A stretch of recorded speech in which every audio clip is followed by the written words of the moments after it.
I don't want to be alone. I long to be in the temple.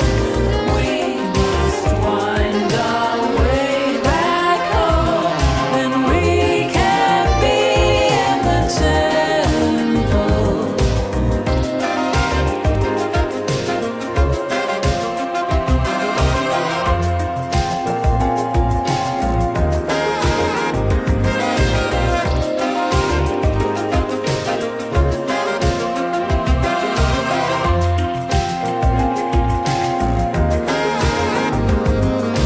Let's all go to the temple.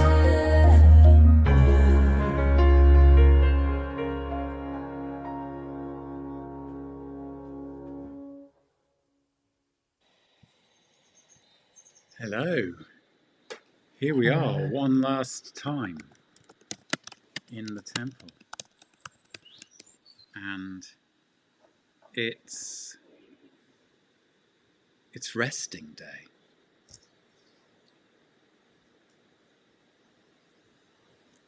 It is. Right. So, And Shibboleth is here. oh, hello, Shibboleth. Right.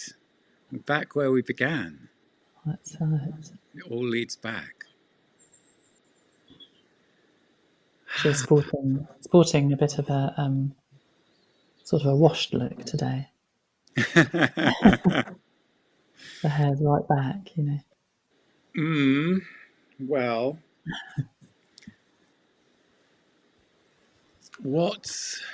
it was just occurring to me as I was saying, it's resting day. Yes. Rest. The rest is also the remainder. Whatever's left Everything else. over. Everything Yeah. else. So what is the rest, Billy? What is everything else? I mean, today is the solar plexus chakra, so it's the seat of the soul. It's the healing place, and it feels like it always feels like there's no more work to do, and yeah, I suppose what I said to you yesterday was after the call was, you know, maybe there's something of the Quaker meeting about this. And always in the Facebook group, I was keen to, you know, honour the side of the temple which was all about escaping from the relentlessness of modernity. And I remember when I was, I don't know, when I was at the age where I started writing songs or kind of rhythmic poems. This is like the age of 3? Certainly before I met you. Yeah, I think I was like 7 or 8. I remember singing about my sort of disgust that the shops weren't open on Sunday. And there was something in that about, I think it's this thread in my family about not wanting to kind of go along with the herd, and perhaps feeling that things can be, you know, overhyped. And I guess the older I've got, the more I've realised that there is a kind of, you know, I don't know if collective consciousness is what I want to invoke here, but there is something about us as a species that we share, like in an energetic sense. And so what that means, you know, on a rest day, kind of as an average, like I think maybe now we can, you know, safely say that there are still people who do observe the rest day, And so, therefore, like maybe there is something to tune into there and something to not fight. Like if there was a struggle throughout the week, now is the time to, accept. We did wonder, didn't we, if we would just turn up here and be silent together for 45 minutes. Unlikely, really, given the two of us. I don't think we've ever been silent together for 45 minutes in the past 30 odd years. But, No, maybe that's a new a new thing to bring to our friendship at some point. Doesn't have to be today. but it's funny that you mentioned the Quaker meeting thing, because I was also thinking about Wu Wei, which we mentioned already at some point this week, I'm sure, the doing through not doing, the Taoist idea, which I was first introduced to by Alistair McIntosh, who is, among other things, a Quaker. And I mean, there's a whole video which I must put up on my channel. It's out there somewhere already, of the wonderful session that I had, the first public event we did around at work in the ruins, with Alistair and Caroline Ross and Doogie Strang, and we sort of cycled around Wu Wei, because so Alistair was the person who first introduced me to the idea, and Caro is probably the person who has taught me most about Taoist thought and practice. And I'm interested in the emptiness. I'm interested,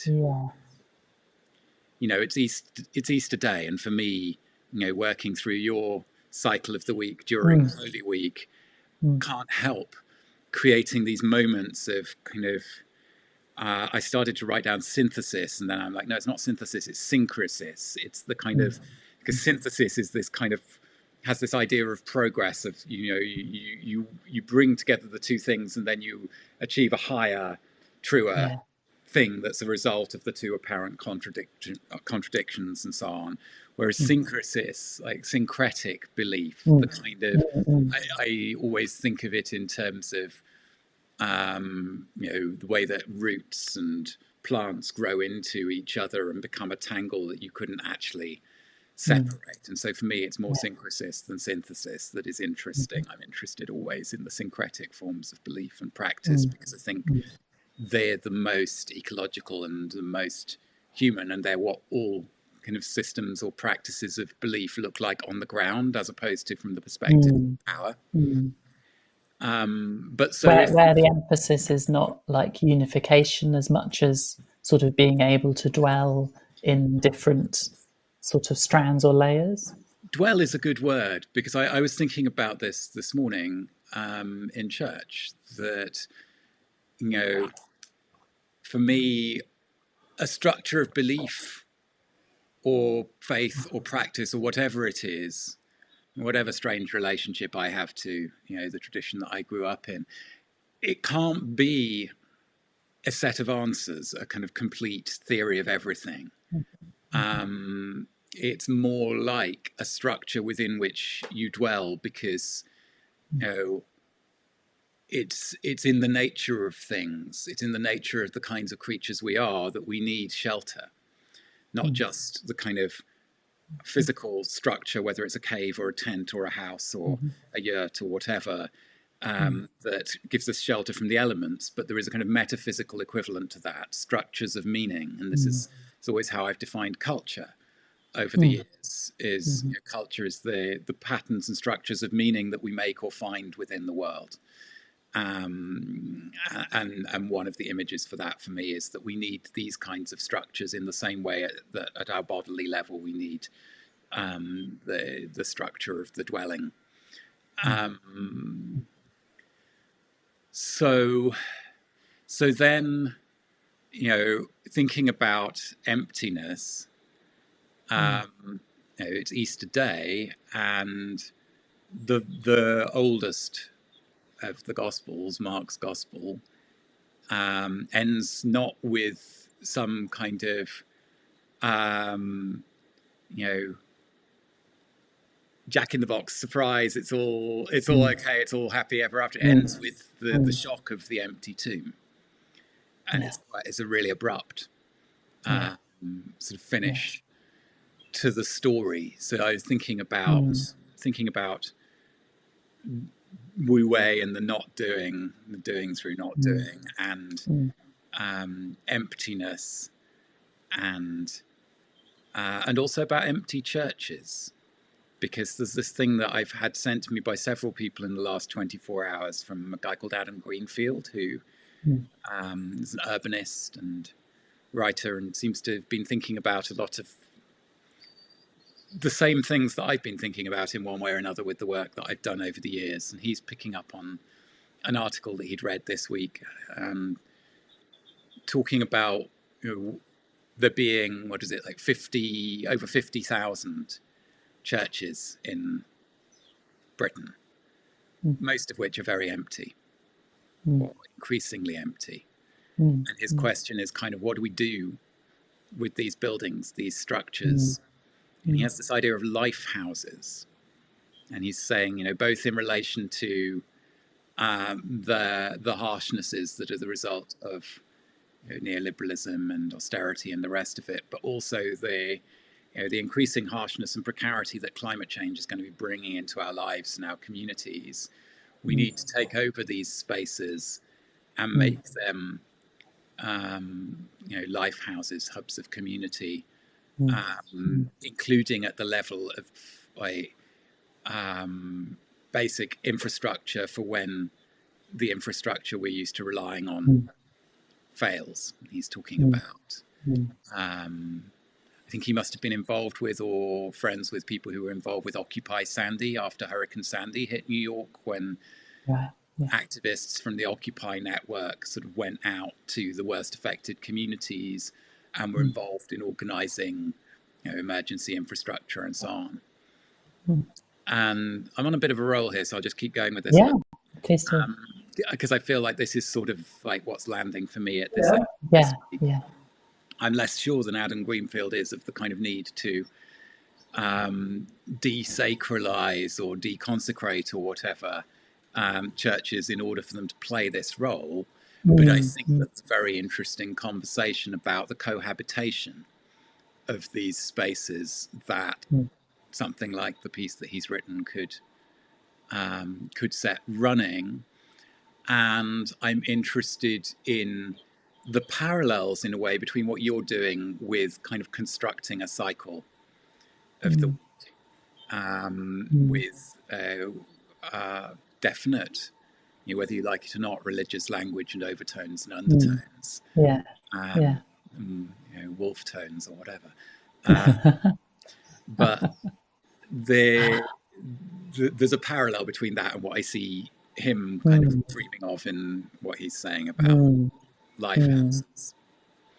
Yeah, and certainly, just to quickly interject, run with it. Certainly, I was interested in both, syntheism, and which is the kind of syncretic. I'm not sure if religion's quite the word, but but also this kind of move, maybe in the last 10 years, to have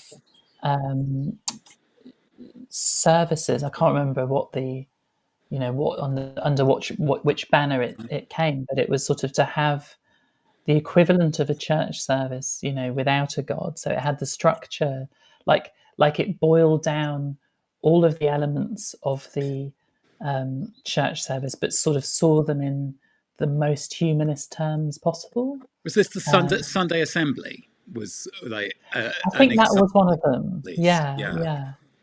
Was that was like South London kind of thing? So, I think it started in London and it spread, and for, I don't know where it's at these days, but for a while it had dozens of communities. Liz Slade. And I suppose, to me, that's interesting because it satirizes religion in the very most playful and like playful and honoring way, like rather than, you know, like the sort of Church of Dude, which is kind of more like a kind of assumed kind of I don't know, kind of, I don't know, antichrist kind of character. Do you know what I mean? Yes. So yeah, there's like, I suppose what there is within that movement, whatever you want to call it, is just like the understanding that we do need holy time, even if your cosmology like doesn't get anywhere near the metaphysical.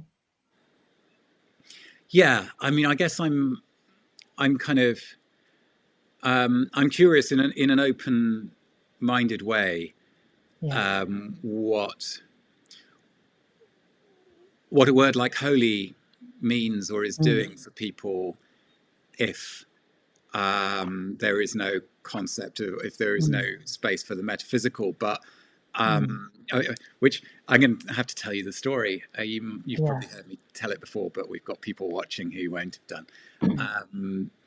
You know, I spent half a year in China, or in Xinjiang, so the far west Yeah. of China, a Yeah. contested, complex region, which I don't think it would be possible to go to coming from our parts of the world today. Mm, But at that point, nearly 20 years ago, not long after we mm, were living together in our mm, 20s, mm, when I really didn't know mm. what I was doing with my life and my work, I Yeah. took this Yeah. job for half a year teaching Mm, English there. And most of my teaching was of teenagers and kids, but I had this one adult student who was a lawyer who, in her spare time, was working through this, I guess, postgraduate literature course where she had an anthology that was the kind of best of English literature. And so each week we would get together and look at a different text from this anthology. And we had all sorts of hilarious moments in it, including the one where I was trying to help her find how to read Shakespeare. Because what was mhm. going on was when she didn't get what a word meant, she was looking up more and more definitions in her Chinese English dictionary to try and find a definition that might help. I was like, what you have to look for is the connections between the words to find Mm, the metaphor, to find the pattern, mm, mm. rather than digging down into the definition of the individual Yeah. word. And so we were Yeah. looking at the to be or not to be speech, and Mm, um, the kind of, you know, in that to sleep perchance to dream. And we got to the idea of maybe sleep was death. So I said, well, if sleep is death, then what might the dreams be? And mm. she frowned, and I said, well, you know, what might happen to you after you die? And she said, I'm a member of the Chinese Communist Party, and nothing will happen to me after I die. Which is one of the most like Yeah. absolute statements of faith that I'd ever heard. Yes. But then a few weeks later, we were looking. It was the metaphysical poets, and she Mm. began the session by saying metaphysics is wrong, which was again presumably the party line. So that's why I'm laughing at this idea of Yeah. Yeah. kind of laughing curiously at this idea of. But I can completely see that like there people can feel no relationship to a language of metaphysics or a language of God or any of the rest of it, Mm, and mm, nonetheless, you know, as you put it, a kind of a need for making holy time, mm. space, and Yes. I think honoring feels like a word which can sort of like play within secular, sort of mm, secular or atheist, um, sure, you know, conceptions of reality. yeah. And yeah, So and you know, um, that's a very key part of what the temple is about. In that we are honouring, you know, um, the we're honouring everything with which we make our home. mm, You yeah. know, Well, I mean, what I love about it is the honouring of the tasks of care. mm, And I said, I think earlier in the week, that we should come around before we'd finished this set of conversations mm, to maintenance art, Mjöl, Lederman, Eucalyptus, Yeah, tell me about that. So she, as I understand it, was kind of young artist, very much involved in very kind of lively, far out 60s North American art scene, and then became a mother and found herself at home looking after a young baby and in danger of going mad. And her sort of resolution of this was that the only way that she could not go mad was to treat the tasks of care, the tasks of maintenance, with the same attitude, the same approach that she would bring to an art project. Right. And this, I love it because it's an example of someone starting from a difficulty, a problem, a place of pain that's immediate and urgent and overwhelming in their own personal context. And this then being like the pinhole in a pinhole camera through which something vast can come. It becomes this whole project, which starts with this manifesto, the Maintenance Art Manifesto, which is all about, there being another side to the stuff that is valorized and valued and put on a pedestal and celebrated and taken seriously in the worlds of art and culture, and where like the stuff that's normally valorized is the work of production, like the making of something new. So, well, there's also the work of maintenance, which takes us back to back straight to infrastructure, like all of the care, all of the everyday tasks of keeping things going, which only get noticed when they're not done or when something goes wrong. Like that's the definition of infrastructure. Infrastructure is stuff you don't notice until it stops working. And so for Euclides, it took her to all sorts of things, including, on the one hand, a famous residency at an art museum where she played with all of the tasks of maintenance in the course of this residency. And one day she took the janitor's keys, and we're back to the another word for janitor is caretaker, which is a term that we've been playing with in the course of this week. She took the janitor's keys and was going around locking and unlocking and like locking the boss into his office, which he began to lose his sense of humor over. And another day she was kind of mopping the stairs on the front of this kind of classical facade of this big museum as a work of art. And another day she went to the most popular exhibit, which was the Egyptian mummy. And there was a job of cleaning the glass around the case in which the Egyptian mummy is that had to be done by some low status cleaning person within the staff. But Euclides does this herself as an art performance and then announces that this is now a work of art, and it's therefore the responsibility of the person who is responsible for the conservation of artworks, who's a very high status, highly educated person within the hierarchy of the museum. It's now that person's job to repeat the process so as to conserve the work of art of the cleaning of the glass. Right. It's exactly what art at its best can do, is kind of drawing, like shifting our attention, lifting things into view, rather than producing more stuff in a world that doesn't need more stuff. Yeah.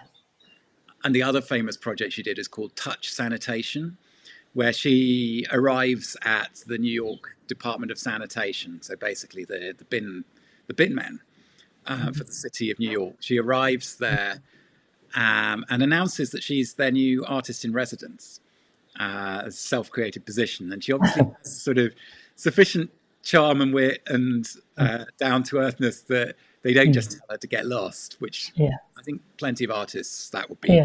They would show up with their artist hat on might provoke that kind of response. But anyway, they find her a desk somewhere, and over the next 3 years, she has her photograph taken shaking the hand of every bin man in the city of New York and saying thank you. And that's the work. That's Touch Sanitation. That's the project. So you can see why when you talk about honouring the work of care, why I think of Euclides as one of the spiritual like ancestors or something of the temple. Yes, yes. I mean, my experience of how this came about for me, was I think because of the trauma, of losing my grandma the same day that I started the placement, Mm. and also the fact that this was my first placement where it was round the clock care Yes. and I was living in her home. Um, like, and I think also the kind of feeling of like almost like that sort of out of body thing, where you just have to get on with something and you don't have time to sort of make conscious decisions. I Mm. remember after several weeks of this, when I came back to visit Biv, sort of in my 2 hours off, so by the time I got here, it was sort of a half-hour chat or something. I remember saying to her, there is a level in which this feels like I am doing role play, like I'm Mhm. playing a role here. Yeah. And I think it was my understanding of that which sort of led me to it's like laughter yoga. It's like when you start laughter yoga, nothing's funny. And then by the time you sort of get through that threshold, you're laughing because everything's funny. Mm. Um, and that's sort of, I think that's how I ended up. It's not that I didn't care already, but where that path took me was realizing that the best definition of care that I can think of is giving a shit, you Right. know?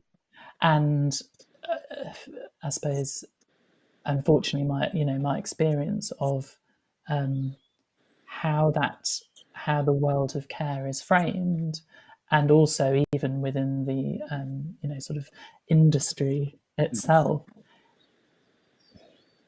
it's not necessarily framed as giving a shit.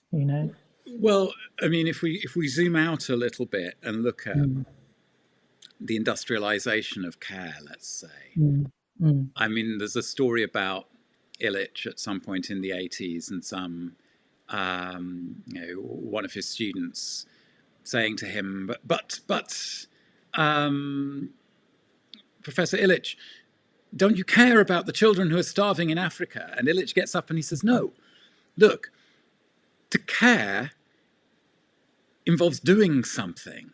I can't mm, say I care about them mm, unless I'm mm, actually prepared to get up and take this stuff in my office and sell it and get on a plane and go and take care of these mm, people. Like, to mm, care is not, it's not to have a warm, virtuous feeling. mm, It's not an mm, emotion.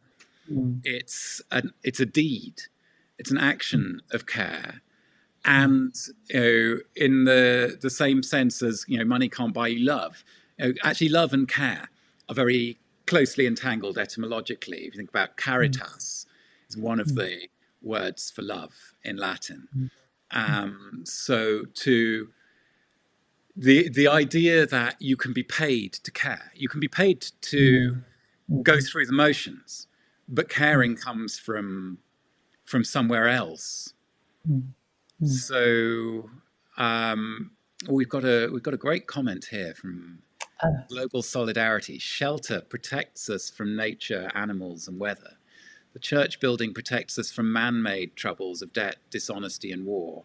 Sanctuary is a state of mind, and that's weaving with some of the themes mm, that we had earlier thank on you. in today's conversation. Thank you for Mm, that. So yeah, so I guess like maybe part of what you're describing, part of what you're talking about, Billy, is a kind of reclaiming, like operating inside of this frame of care that is implicitly alienated because it's been turned into a job, whereas that's like mm, very, very far removed from mm, what caring in itself means.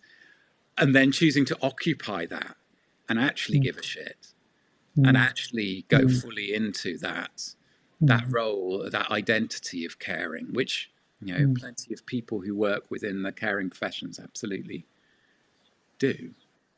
but it's a kind of it's a personal move that exceeds the logic of the economy and the industry and so on that you're working within, let's say.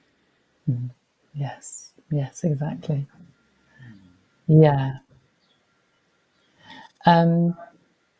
We've got about 5 minutes before it's time to light a candle, I think. Yes, that sounds right.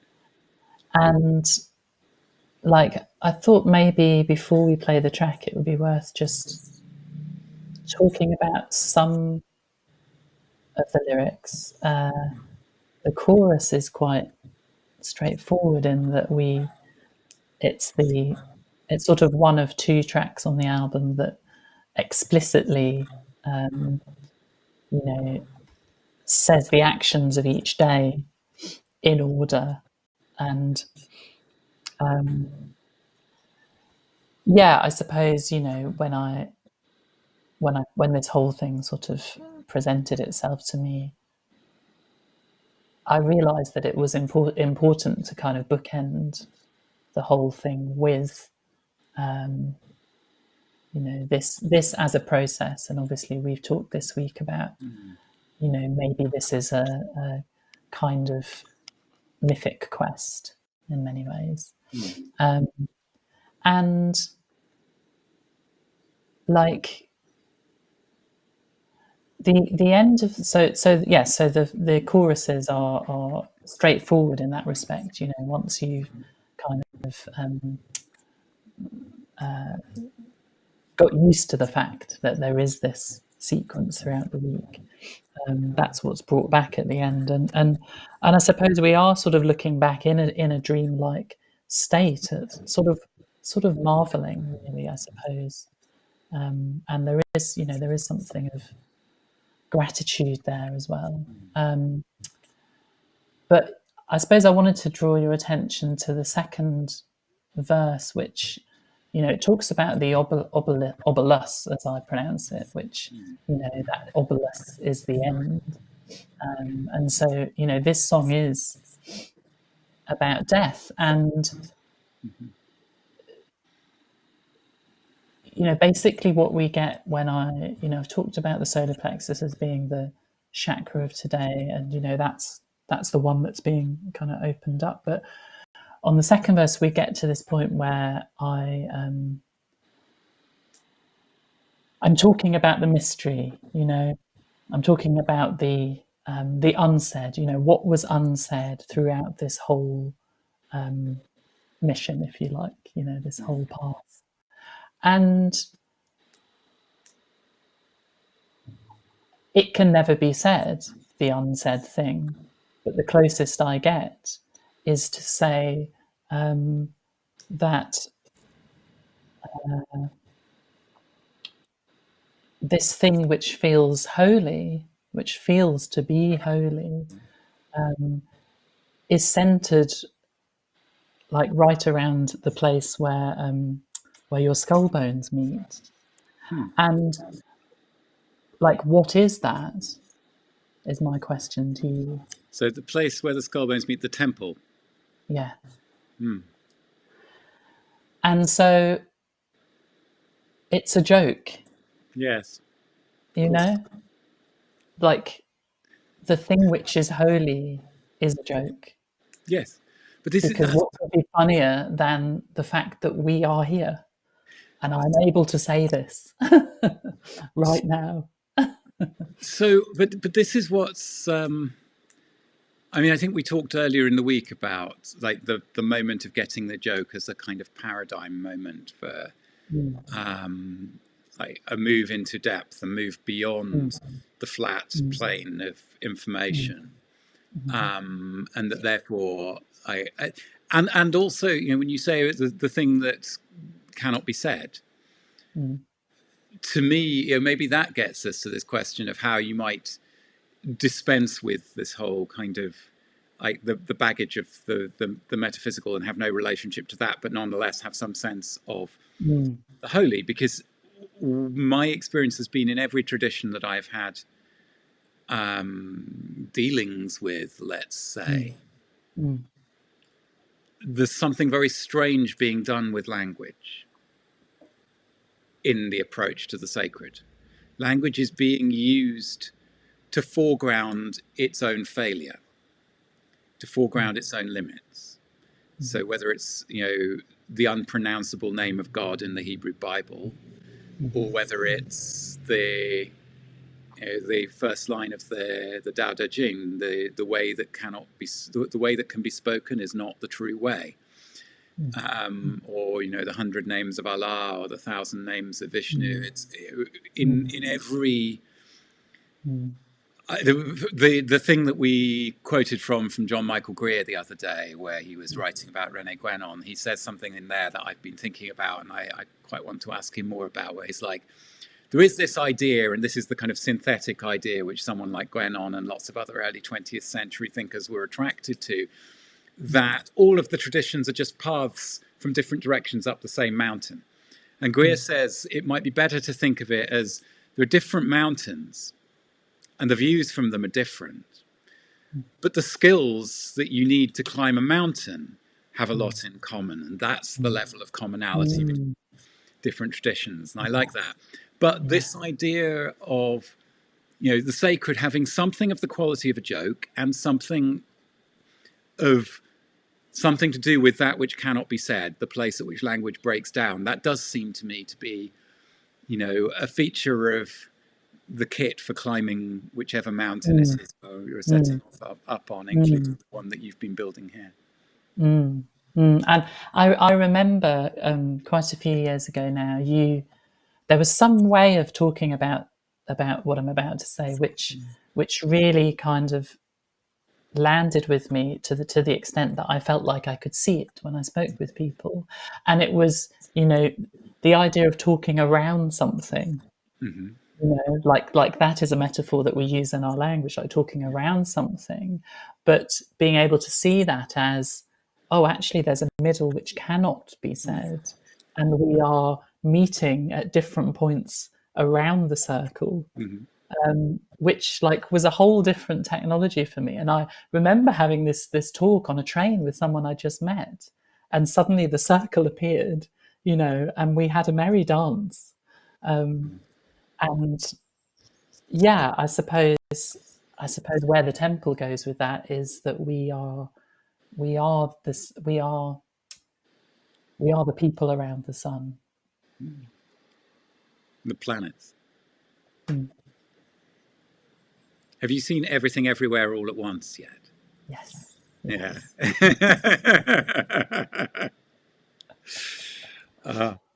I watched it by accident the night before I set off on my tour in February. It was obviously exactly the right thing to see. Yes. You asked me. Sorry, go on. You asked me earlier what I learned about the journey of the week from this week. I suppose I've got 2 bits left, and then I'll hand over to you, and we can light the candle and play the last song. And we've got great comments coming in today. Martin asking us about what is humour in those unsaid places. Maybe we can also turn that around and wonder about the danger of humourlessness. Maybe that's the place at which talk of the sacred becomes dangerous and toxic, is precisely when it's humourless. And then this question of, H2O, water, this is from Global Solidarity again. H2O, water is the common denominator. The same water Jesus drank is the same water we drink today. Ancestors and descendants are connected. Human body is 60% water with a memory. And without wanting to contradict that, but just to hold the space of paradox, there's a strange and wonderful short book that Illich wrote called H2O and the Waters of Forgetfulness, where he sort of argues the opposite, that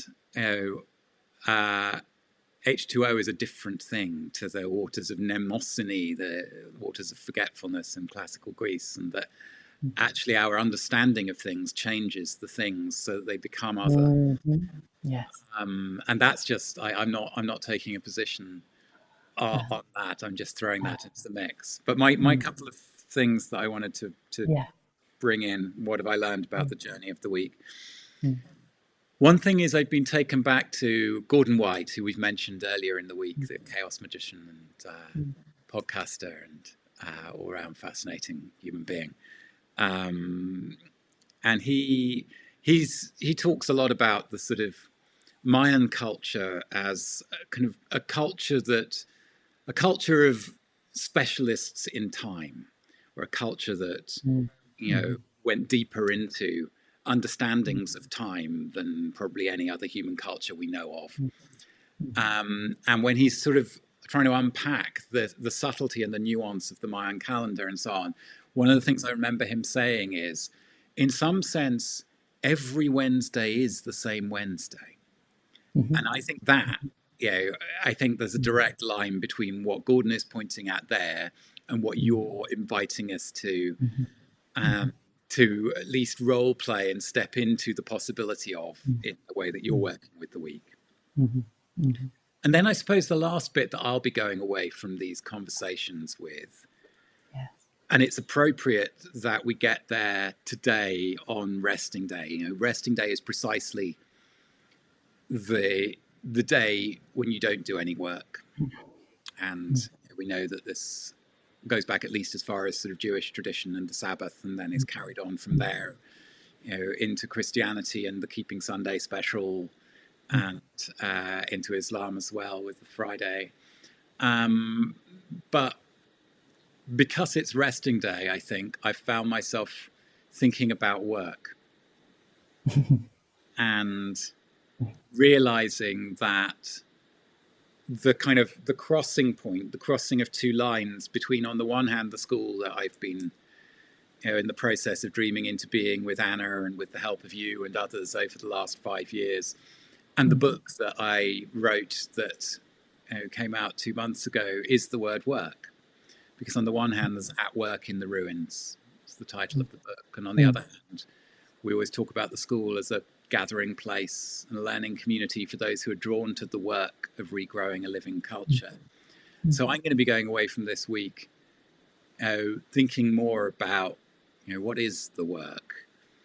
And I think, bringing that into dialogue with this thing that I spoke about earlier in this call from Adam Greenfield of the life houses, because that feels like a very concrete, powerful, plausible line of inquiry about what the work in the ruins looks like, starting from here, which is on the one hand the ruins of modernity, and on the other hand the ruins of organized religion in the forms that it has existed in Western Europe, at least.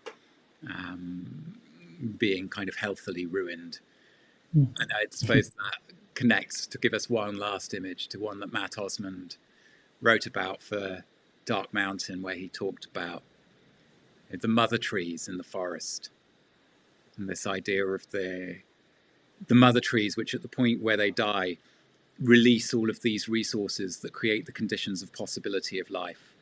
And whether that's where we're at in some places, in some parts of the world, in some traditions at least, with the big old formal structural institutional vehicles of the sacred, that they're coming down like old trees in the forest, that it's time for them to come down so that the resources they're holding, the potential for life they're holding, can be released so that new things can grow. And that feels like a suitably Easterish kind of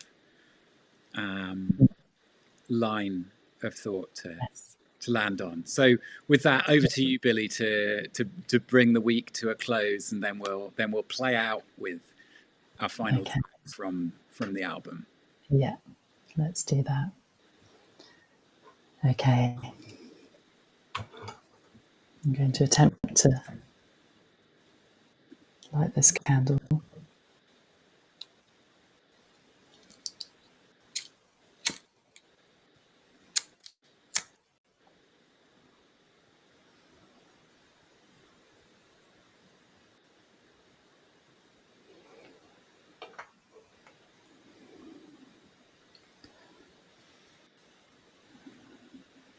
O sun,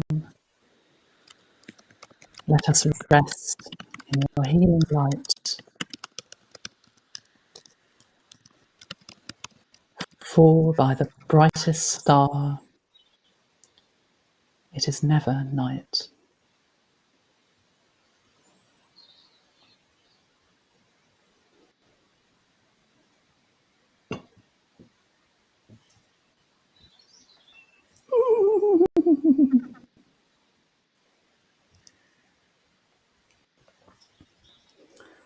Thank you, Dougald. And thank you, everybody, for being part of this. And everyone in the future who may look back on it as well. Yes. Thank you for sharing this wonderful, strange week with us. And thank you, Billie, for this week and the 30 odd years before it and all that is to come. So let's play out then with the rest from Billy Bottle's Temple of Shibboleth.